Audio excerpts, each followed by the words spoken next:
ছোট্ট একটা বিষয় বলি, সেটা হইতেছে যে পোলাপান মসজিদের মধ্যে আসি, আপনারা দেখছেন না?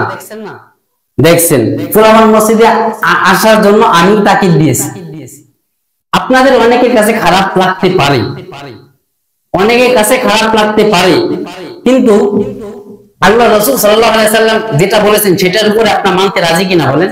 পোলাপান এদিকে এসে শয়তানি করবে, দুষ্টামি করবে।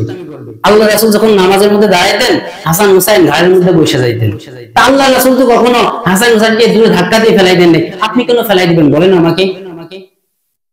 আমি বলছি না, যদি কখনো আমার বিষয় আপনার বিন্দু পরিমাণ সন্দেহ বা ত্রুটি জাগে, কোন বিষয় যদি জাগে আমাকে জানাইবেন, সংশোধন হওয়ার মতো আমি সংশোধন হয়ে যাব। আর ভুল মন্দ খারাপ মন্দ এটা বোঝার তো সবার একটা সাধারণ জ্ঞান আছে না? আমি যদি অতিরিক্ত করি, পরবর্তীতে আপনাদের ব্যবস্থা আপনারা নেবেন। তো পোলাপান মসজিদে আসবে, দুষ্টামি করবে, আপনারা বলবেন, সুন্দর করে বুঝাইলে ইনশাআল্লাহ একটা সময় তারা শুধরে যাবে, ভালো হয়ে যাবে। প্রথম প্রথম যখন মসজিদের মধ্যে তারা আসতো, অনেক দুষ্টামি করতো না? এখন কি অতটা করে না? একটা সময় দেখবেন আর দুষ্টামি করবে না। আর যদি আপনি এখন শিক্ষা না দেন, আল্লাহ রাসূল বলেছেন ছেলে মেয়েদেরকে 7 বছর থেকে তারা নামাজের তাকিদ দাও, 10 বছর হলে নামাজের জন্য প্রহার করো, মারো। যে সমস্ত ছেলেরা ছোট ছোট ফুরকানের মধ্যে আসে, তাদের কি 7 বছর হয়নি? 7 বছরের তাকিদের কথা কেন বললো? কারণ ওই ট্রেনিং যদি না দেয়, ও 10 বছর জীবনে আসবে না।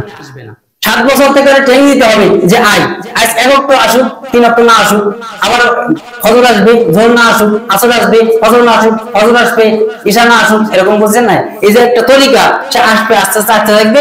একটা সময় যখন 10 বছর হয়ে যাবে, তখন তার উপরে বিষয় দিতে হবে, এখন 5 ওয়াক্ত তোমার মসজিদের মধ্যে আসতে হবে। এই জন্য তো ভিতরে যদিও কষ্ট হয়, একটু ধৈর্য ধরে থাকেন, আপনারা চলে যাবেন, আপনাদের মসজিদ কারা সামাল দিবে? তারা দিবে বলেন আমাকে? তারাই তো আমাদের আগামী দিন ভবিষ্যৎ, তারাই সবকিছু দেখবে। একটা সময় তারাই প্রথম কাতারে এসে বসবে, একটা সময় তারাই এই মঞ্চে এসে বসবে। এই জন্য সকলে একটু ধৈর্য সহকারে তাদেরকে নামাজের জন্য, তাদেরকে দিনের প্রতি একটু উৎসাহ দিয়ে তাদেরকে একত্র কাছে করে রাখবেন। আল্লাহ